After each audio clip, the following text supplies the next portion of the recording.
नमस्कार, जय हिंद, जय भारत। मैं अभिषेक और आप देख रहे हैं हमारा यूट्यूब चैनल रुद्रायस एकेडमी। दोस्तों, एक बार फिर से आप सभी का हमारे इस यूट्यूब चैनल पर हार्दिक स्वागत है। दोस्तों, आज के इस वीडियो में हम आपसे बात करेंगे CUET MA हिंदू स्टडीज के 2022 के क्वेश्चन पेपर की।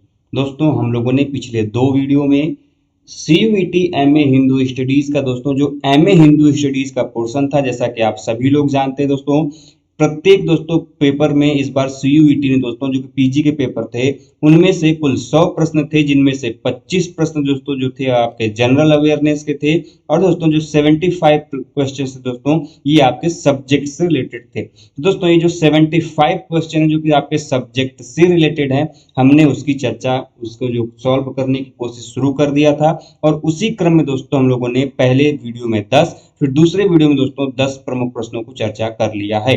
और इसी के आगे बढ़ते हुए दोस्तों आज हम बात करेंगे अगले प्रश्न की दोस्तों जो कि आपके सामने दिखाई दे रहा है। तो दोस्तों इसके पहले कि दोस्तों हम आज की इस वीडियो को शुरू करें, आप सभी से निवेदन दोस्तों कि यदि आपने हमारे इस चैनल को ज्वाइन नहीं किया है, सब्सक्राइब नहीं किया है मेरे दोस्त, तो चैनल को सब्सक्राइब करने के साथ ही बेल आइकन को प्रेस कर लें, जिससे कि दोस्तों आपके पास वीडियोस की लेटेस्ट नोटिफिकेशन सबसे पहले आप तक पहुंचे।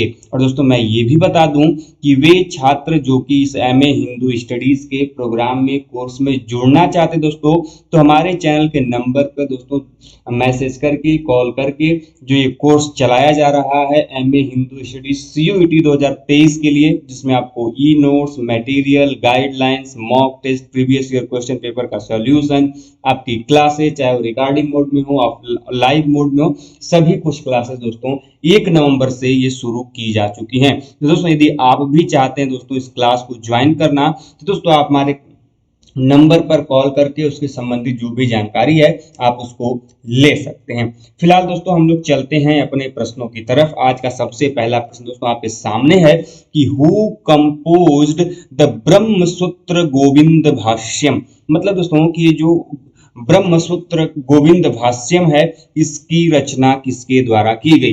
दोस्तों आपके सामने ऑप्शन है। ऑप्शन क्या है दोस्तों? तो ऑप्शन है पहला ऑप्शन कि श्री आनंद तीर्थ, दूसरा है दोस्तों श्री बलदेव, तीसरा है दोस्तों श्री रामानंदचार्य और चौथा ऑप्शन दोस्तों श्री भास्कराचार्य। तो किसके द्वारा दोस्तों एक जो कंपोज है ब्रह्म सूत्र गोविंद भाष्यम, इसकी दोस्तों रचना की गई थी, इसने इसको कंपोज किया था, इसको आपको बताना है। तो दोस्तों इसका सही आंसर हो जाएगा ऑप्शन नंबर बी दोस्तों, अर्थात श्री बलदेव के द्वारा दोस्तों ये जो ब्रह्म सूत्र गोविंद भाष्यम है इसकी रचना की गई थी। दोस्तों मैंने हर बार आपको बोला है जब भी मैं आपको क्लास लेता हूं चाहे क्वेश्चन पेपर का सॉल्यूशन करता हूं दोस्तों, कि जो भी आपके प्राचीन भारत की धार्मिक पुस्तकें हैं आपको वो सभी पुस्तकों के जो प्रमुख पुस्तकें हैं उनके नाम आपको ध्यान में रखने हैं।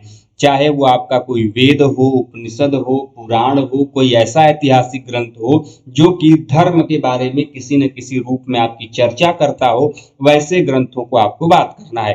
तो दोस्तों ये जो ब्रह्म सूत्र गोविंद भाष्य है दोस्तों एक प्रकार का ये भाष्य है, उस भाष्य को लिखने का श्रेय जाता है दोस्तों श्री बलदेव को दोस्तों, इसलिए इसका ऑप्शन नंबर जो बी है वो क्या हो जाएगा दोस्तों? वो हो जाएगा बिल्कुल भी सही।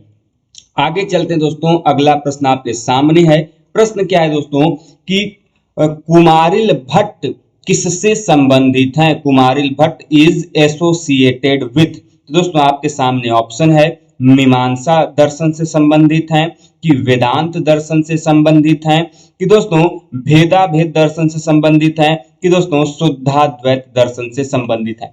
अब दोस्तों जब हम क्लास ले रहे थे पिछली बार दोस्तों CUET 2022 के लिए MA हिंदू स्टडीज की, तो उस दौरान दोस्तों हमने आपसे इसकी चर्चा की थी।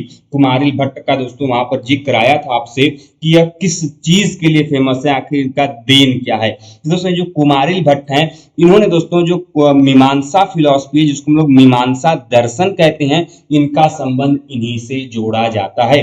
दोस्तों हमने आपको दर्शन के बारे में बताया था दोस्तों, तो भारत में ध्यान रहे दोस्तों, भारत में दर्शन कुल 6 माने गए, कुल 6 प्रमुख दर्शन हैं जिनको दोस्तों हम लोग षड दर्शन के रूप में भी जानते हैं, जिसमें दोस्तों हमने आपको कई सारे दर्शनों के नाम भी बताए थे, जिसमें कि आपके न्याय दर्शन हो गया, सांख्य दर्शन हो गया, योग दर्शन हो गया, मीमांसा दर्शन हो गया। तो ऐसे कई सारे चीजों की चर्चा हमने आपसे किया था, और आगे भी आए जब हम आप क्लास मेरा ज्वाइन करेंगे, जो कि हम ले रहे हैं क्लास CUET में हिंदू स्टडीज की, तो वहां पर भी दोस्तों हम इसकी चर्चा करेंगे आपसे। फिलहाल ये जानिए दोस्तों कि जो कुमारिल भट्ट हैं, इनका संबंध मीमांसा दर्शन से दोस्तों, इसीलिए इसका ऑप्शन नंबर जो ए होगा वो क्या हो जाएगा, सही हो जाएगा। आगे चलते दोस्तों अगले प्रश्न की तरफ। अगला प्रश्न आपके सामने है। प्रश्न क्या है दोस्तों कि what is the name of commentary on Brahmasutra by Shri Ramanujacharya.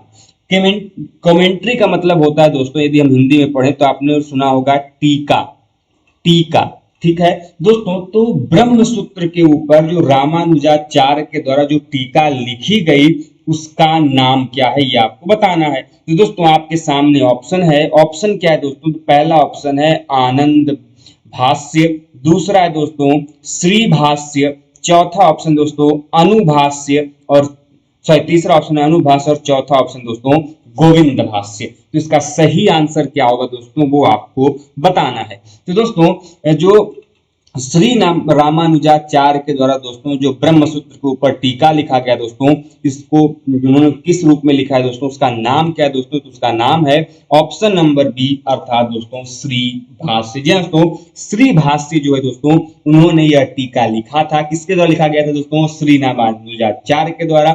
और दोस्तों किस पुस्तक के ऊपर ये टीका लिखा गया है दोस्तों, ये सभी फैक्ट आपको ध्यान में रखें दोस्तों।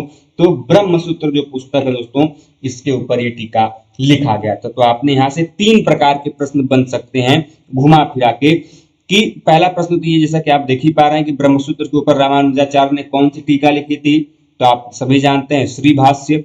दूसरा कि ब्रह्मसूत्र के ऊपर श्री भाष्य नाम का टीका किसके द्वारा लिखा गया, रामानुजाचार्य के द्वारा लिखा गया। या फिर यह प्रश्न पूछ सकता है कि रामानुजाचार्य के द्वारा ब्रह्मसूत्र के ऊपर लिखा गया श्री भाष्य क्या है।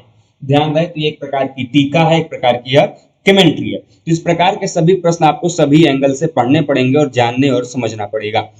आगे चलते दोस्तों अगले प्रश्न की तरफ। अगला प्रश्न आपके सामने दोस्तों, प्रश्न क्या है कि हु एडवोकेटेड कर्मा संप्रदाय कहले, Karma essence in the Indian philosophical schools. तो दोस्तों भारतीय दर्शन में जो आपका कर्म संन्यास दोस्तों, ये जो प्रक्रिया है, इसके पक्षधर के रूप में कौन जाने जाते हैं, मतलब इसके समर्थन कौन करते हैं, किन किन व्यक्तियों ने ये जो सिद्धांत है कि कर्म और संन्यास, इस सिद्धांत को जो कि भारतीय दर्शन है, इसका पक्षधर कौन है, इसको मानने वाले कौन है। तो दोस्तों आपके सामने ऑप्शन है। ऑप्शन क्या है दोस्तों, सांख्य दर्शन, योग दर्शन, मीमांसा दर्शन, या फिर दोस्तों वेदांत दर्शन। इसका सही आंसर क्या होगा, तो दोस्तों इसका सही आंसर हो जाएगा ऑप्शन नंबर सी, अर्थात मीमांसा दर्शन। जी हाँ दोस्तों, मीमांसा दर्शन के अंतर्गत ही जो कर्म संन्यास की अवधारणा है, इसका प्रतिपादन किया गया है दोस्तों, और इसी का समर्थन जो है दोस्तों भारतीय दर्शन परंपरा में किया जाता है। ध्यान रहे, वो दर्शन परंपरा का समर्थन कौन करता है दोस्तों, तो वह करता है आपका मीमांसा दर्शन। आगे चलते दोस्तों अगले प्रश्न की तरफ। अगला प्रश्न दोस्तों आपके सामने है। क्वेश्चन क्या कहता है दोस्तों, तो क्वेश्चन कहता है which is the reference text of अहम ब्रह्मास्मि। अब देखिए बहुत इंपॉर्टेंट प्रश्न है भाई, आप लोगों ने ये वेब सीरीज वगैरह में जरूर शब्द सुना होगा, ऐसे नहीं सुना होगा। तो भाई देखिए आजकल अपने तो परंपरा से लोग जुड़ते नहीं है। तो अहम ब्रह्मास्मि जो शब्द है दोस्तों, अहम ब्रह्मास्मि, ये जो शब्द है, इसकी जानकारी हमको कहाँ से मिलती है। ये प्रश्न की चर्चा जब हम लास्ट वाली क्लास ले रहे थे पिछली बार, मतलब एग्जाम के जस्ट एक दिन पहले वाली जो क्लास थी, हमने उसमें चर्चा ये किया था। मुझे पूरे तरीके से याद है, आप चाहेंगे तो यूट्यूब पे वो वीडियो अपलोड भी है, आप वो देख भी सकते हैं जाके। दोस्तों ये जो अहम ब्रह्मास्मि है, ये किस पुस्तक से इसका रेफरेंस लिया गया है, कहाँ से शब्द लिया गया है। तो दोस्तों आपके सामने ऑप्शन दिया गया है।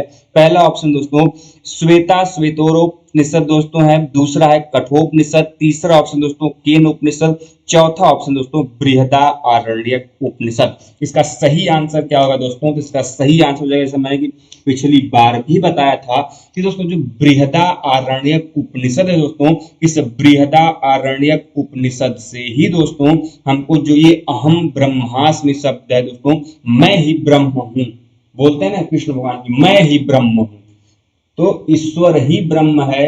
ये जो कॉन्सेप्ट है कि मैं ही ब्रह्म हूं, ये कहां से लिया गया है? तो यह लिया गया है बृहदारण्यक उपनिषद से दोस्तों। तो इसका सही आंसर हो जाएगा ऑप्शन नंबर डी। और इस क्वेश्चन को घोल के, रट के, याद करके, सो के, नाच के, गा के एकदम याद कर लेना है, भूलने न पाए। जैसे गर्लफ्रेंड का नंबर याद होता है वैसे ही हो याद कर लेना है, ठीक है। आगे बढ़ते हैं। अब आगे प्रश्न है भाई आपसे, प्रश्न क्या है कि how many Puranas are there in Hindu literature. लीजिए, मैंने अभी कल की क्लास में ही जब हम इसकी चर्चा कर रहे थे, जब हम CUET 2023 की जो हमने क्लास ली है, आपकी जो शुरू हुआ है कल से आप लोगों को क्लास, उस क्लास में हमने वैदिक साहित्य की चर्चा को शुरुआत दिया है। तो वैदिक साहित्य के अंतर्गत हमने आपको कई सारे नाम बताए और उसी क्रम में एक छोटा सा नाम आया था हम लोगों का पुराण के बारे में। तो पुराणों के कम संबंध में हमने बताया था कि पुराणों की संख्या कितनी। हमने आपको वहां पर कुछ नाम बताए थे जिनकी संख्या से आपके नाम पूछे जाते हैं, जिसमें आपके थे क्या क्या थे भाई? तो उसमें आपके थे भाई, देखिए वेदों की संख्या 4 बताई थी। उसके बाद आपका आता है पुराण जो कि 18 थे। उसके बाद आता है आपका वेदांग से पूछा जाता है जो कि आपके 6 हैं। उसके अलावा आपसे पूछा जाता है उपनिषद जो कि 108 है। तो इन सभी संख्याओं के बारे में वही तो मैं बोल रहा हूँ बार बार कि जब भी आप क्लास ज्वाइन करेंगे तो क्लास में बहुत सारे बेनिफिट आपको मिलने वाले हैं। तो क्लास जरूर ज्वाइन करिए दोस्तों। और उसके लिए दोस्तों आप हमारे चाहें तो इस नंबर पर कॉल या मैसेज करके भी जानकारी प्राप्त कर सकते हैं। फिलहाल प्रश्न पे आते हैं कि यहाँ पर पूछा है कि हिंदू साहित्य के या हिंदू दर्शन के अंतर्गत, हिंदू संस्कृति के अंतर्गत कुल कितने पुराणों की चर्चा की गई, कुल कितने पुराण है भाई? बताइए कितने पुराण है? तो दोस्तों कुल पुराणों की संख्या है दोस्तों ऑप्शन नंबर बी 18 पुराण है। कितने पुराण है? 18 पुराण। अब एक प्रश्न यहाँ से और बनता है, हालांकि प्रश्न तो पुराणों से बहुत सारे बनते हैं, लेकिन जो जनरल क्वेश्चन बनता है दोस्तों कि सबसे पुराना पुराण कौन सा है? कौन सा ऐसा पुराण है जो कि सबसे पुराने पुराण के रूप में या फिर प्राचीनतम पुराण के रूप में जाना जाता है? तो दोस्तों उस पुराण का नाम है दोस्तों मत्स्य पुराण। क्या है दोस्तों? मत्स्य पुराण। इसके अलावा कहां कहां से प्रश्न बनते हैं ये भी मैं बता दूं। आपके प्रश्न बनेंगे वायु पुराण से, आपके प्रश्न बनेंगे विष्णु धर्मोत्तर पुराण से, विष्णु धर्मोत्तर पुराण से। तो ऐसे कई सारे पुराण हैं, जब हम आगे पढ़ेंगे विष्णु पुराण, विष्णु धर्मोत्तर पुराण, वायु पुराण, जिसकी चर्चा हम आगे की जब क्लास हम लेंगे तो उसमें हम आपसे करेंगे। फिलहाल ये जानिए कि सबसे प्राचीनतम पुराण के रूप में मत्स्य पुराण को जाना जाता है और पुराणों की जो कुल संख्या है वो है दोस्तों आपकी कितनी? वो है 18। चलते हैं दोस्तों अपने अगले प्रश्न की तरफ। अगला प्रश्न आपके सामने दोस्तों कि when is Shri Ram Navami celebrated. मतलब दोस्तों कि जो श्री राम नवमी है इसको हम लोग सेलिब्रेट कब करते हैं, हम लोग इसको मनाते कब है? रामनवमी आप लोगों ने सुना होगा, बहुत ही सनातन धर्म का बहुत ही अत्यधिक महत्वपूर्ण यह पर्व है रामनवमी। तो ये कब मनाया जाता है? ये जनरल सा क्वेश्चन, लेकिन हम लोग जो मॉडर्न लाइफ वाले व्यक्ति हैं हम इससे जल्दी नहीं बता पाएंगे, क्योंकि ये जो आपको ऑप्शन दिया हुआ है ये अलग ऑप्शन दिया है, ये ज्योतिष के अनुसार ऑप्शन दिया हुआ है।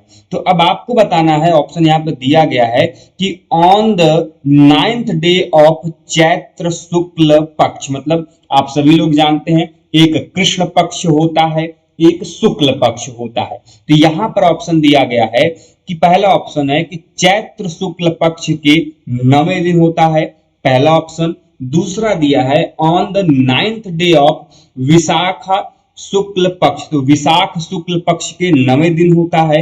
तीसरा ऑप्शन दिया है on the 9th day of जेठ शुक्ल पक्ष, कि जेठ शुक्ल पक्ष के 9वें दिन होता है। या फिर दिया है on the 9th day of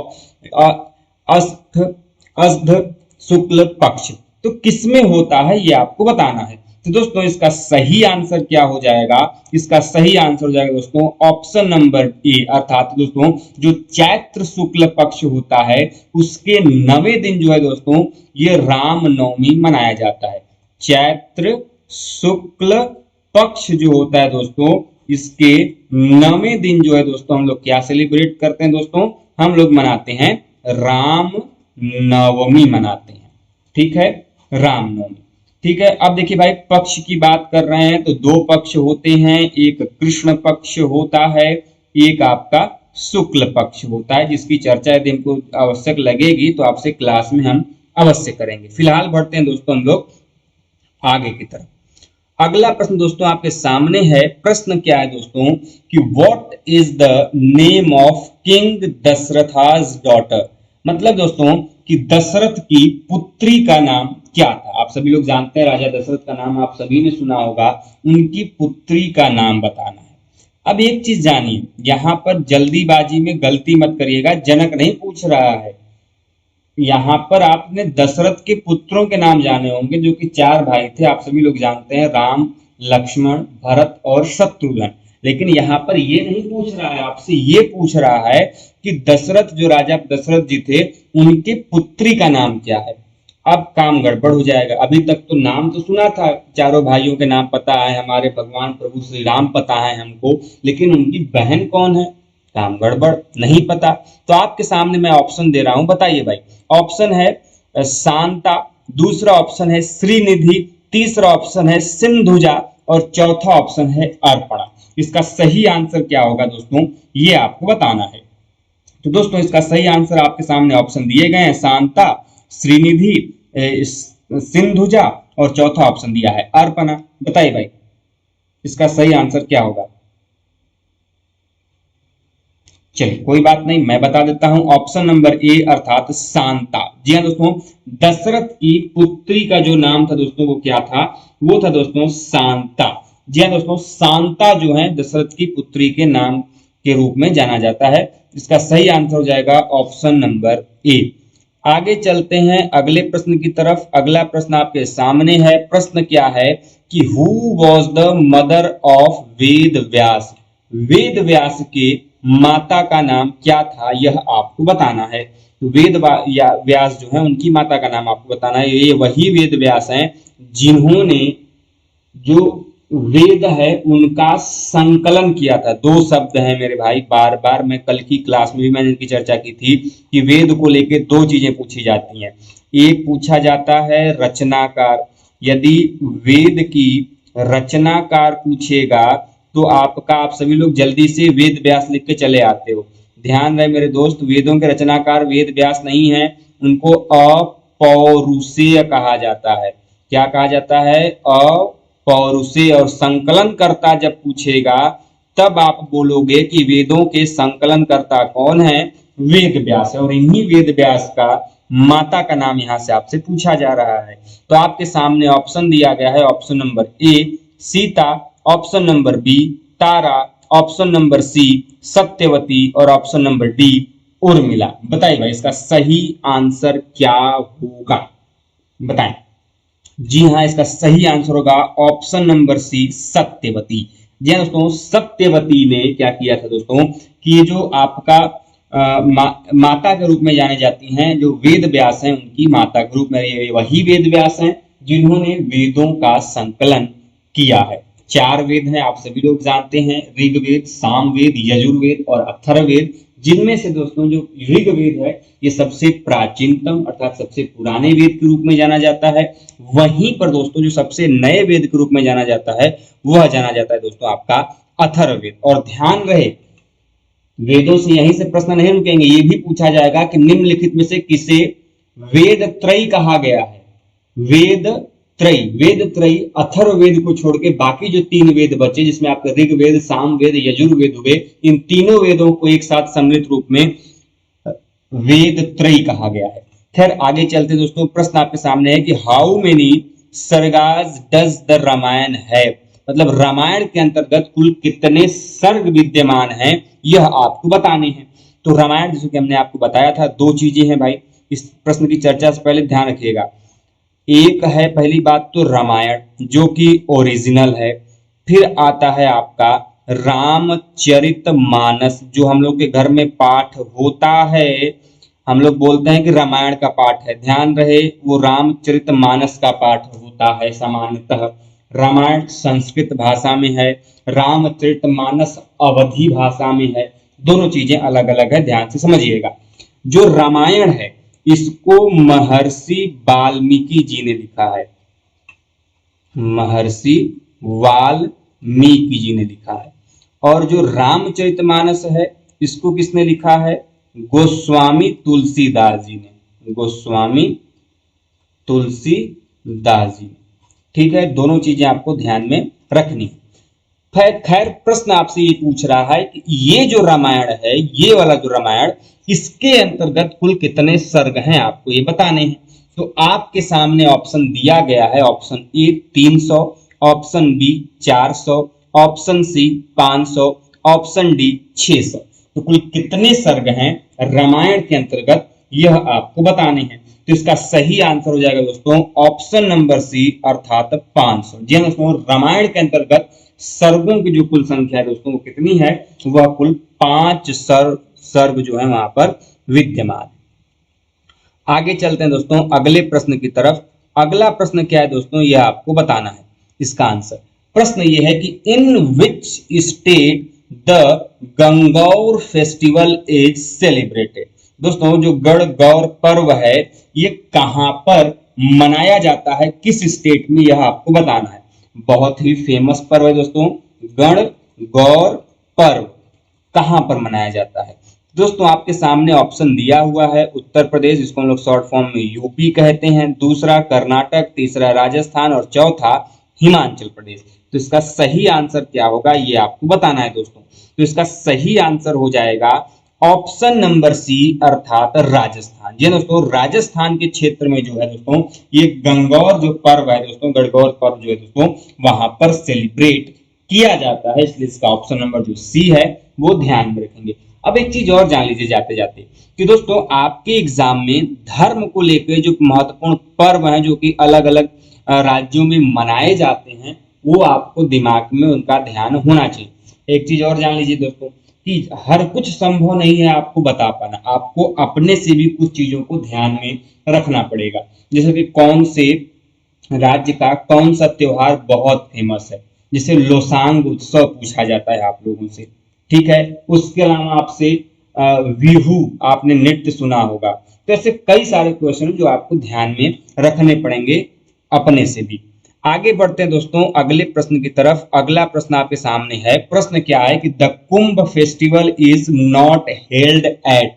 आप सभी ने कुंभ मेला का नाम सुना होगा, कुंभ मेला, ठीक है। तो ये जो कुंभ का पर्व है ये कुंभ पर्व कहां पर नहीं लगता है? आप सभी लोगों ने सिंपली प्रयागराज का नाम सुना होगा, इलाहाबाद ही लगता है, लेकिन नहीं, ऐसा नहीं है भाई। कुंभ कई स्थानों पे लगता है, कहां कहां लगता है ये आपको बताना है। और इसमें से पूछा है कि किस स्थान पे नहीं लगता है। तो आपके सामने ऑप्शन दिया हुआ है हरिद्वार, अयोध्या, प्रयागराज, उज्जैन। तो इसका सही आंसर क्या होगा दोस्तों ये आपको बताना है। तो दोस्तों इसका सही आंसर हो जाएगा अयोध्या। जी हाँ दोस्तों, अयोध्या में किसी भी प्रकार का जो कुंभ मेला है यह सेलिब्रेट यहाँ पर नहीं किया जाता, जबकि वो जो आपका हरिद्वार है, प्रयागराज जिसको हम लोग इलाहाबाद भी बोलते हैं दोस्तों, और जो उज्जैन है जहाँ पर महाकाल फेमस है दोस्तों, इन तीनों स्थानों पर कुंभ का मेला लगाया जाता है, कुंभ का पर्व यहाँ पर आयोजन उनका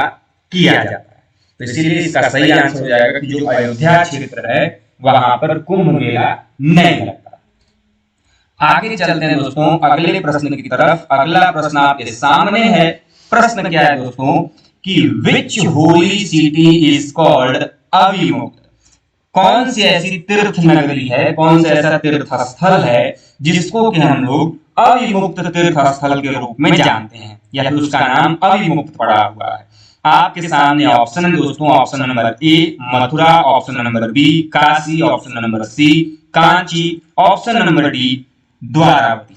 तो इसका सही आंसर क्या होगा ये आपको बताना है। इसका सही आंसर होगा दोस्तों जो काशी क्षेत्र है, जिसको वर्तमान में हम लोग वाराणसी या बनारस कहते हैं, इसी को दोस्तों तीर्थ स्थल के रूप में अभिमुक्त की संज्ञा दी जाती है। क्या दी जाती है दोस्तों? अभिमुक्त। जैसा कि आप सभी लोग जानते हैं दोस्तों, काशी में मरने को लेकर क्या कहा गया है दोस्तों कि ये जो काशी में यदि किसी की मृत्यु होती है तो इस काशी मात्र में मरने से वो मोक्ष की प्राप्ति होती है।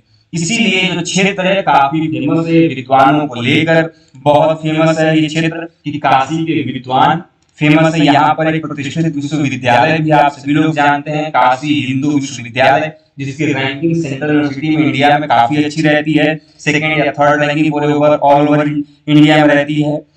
तो काशी को जो है वो जो तीर्थ स्थल है उसको अभिमुक्त के नाम से भी जाना जाता है। इसका ऑप्शन नंबर जो बी है वो क्या हो जाएगा? सही हो जाएगा। आगे चलते हैं अगले प्रश्न की तरफ। अगला प्रश्न आपके सामने है कि how many jyotirlingas of lord Shiva's are there in India. आप सभी लोग जानते हैं कि भगवान शिव के ज्योतिर्लिंग जो हैं ये पूरे भारत में फैले हुए हैं। तो ये जो भारत में भगवान शिव के जो ज्योतिर्लिंग है ये कितने स्थानों पर फैले हुए हैं, कितने ज्योतिर्लिंग है ये आपको बताने हैं। बताएं कितने हैं? तो आपके सामने ऑप्शन दिया हुआ है 11, 12, 13, 14। बताएं इसका सही आंसर क्या होगा? भगवान शिव के कुल कितने ज्योतिर्लिंग जो हैं ये फैले हुए हैं। जिसका सही आंसर हो जाएगा, आप सभी ने यदि दर्शन किए होंगे तो किए होंगे, भारत में कुल भगवान शिव के 12 ज्योतिर्लिंग है जो कि भारत के अलग अलग क्षेत्रों में अलग अलग राज्यों में फैले हुए हैं, जो कि भगवान शिव के आराधना के प्रमुख केंद्र स्थलों के रूप में वर्तमान में जाने जाते हैं। दोस्तों यदि हम इसकी चर्चा करेंगे तो क्लास में इसकी चर्चा हम आपको एक क्रोनोलॉजी के माध्यम से भी बता देंगे। फिलहाल चलते हैं दोस्तों आज के इस वाले वीडियो के अंतिम प्रश्न की तरफ।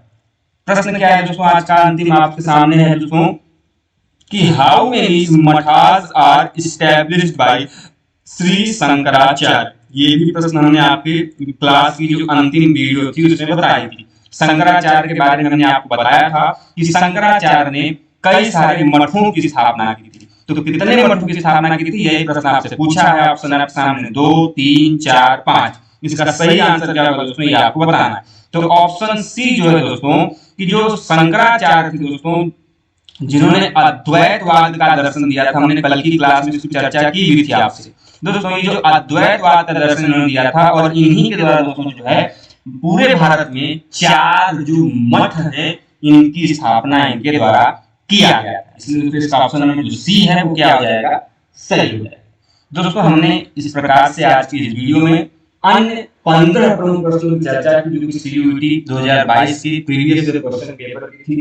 उम्मीद करते हैं ये प्रश्न जो है आपके एग्जाम के लिए हेल्पफुल रहे होंगे। दोस्तों न केवल हम आपके प्रश्नों के रिलेटेड जवाब देते हैं दोस्तों, बल्कि उनसे बनने वाले और उनसे संबंधित जो फैक्ट हैं उनकी भी चर्चा हम आपसे क्लास में इसलिए करते हैं दोस्तों कि हो सकता है कि आपके जो प्रश्न हैं इनसे अन्य प्रकार के भी जो प्रश्न बन सकते हैं उनकी चर्चा करना आवश्यक है। दोस्तों उम्मीद करते हैं कि आपकी जो वीडियो हो हेल्पफुल लगी हो, वीडियो से दोस्तों आपका काम आसान हो गया हो। दोस्तों वीडियो को लाइक करिए, चैनल पर नए चैनल सब्सक्राइब करिए। मिलते हैं दोस्तों इस प्रकार की इंफॉर्मेशन और अपडेट के साथ नेक्स्ट वीडियो में। तब तक के लिए इजाजत दीजिए। जय हिंद, जय भारत, हर हर महादेव।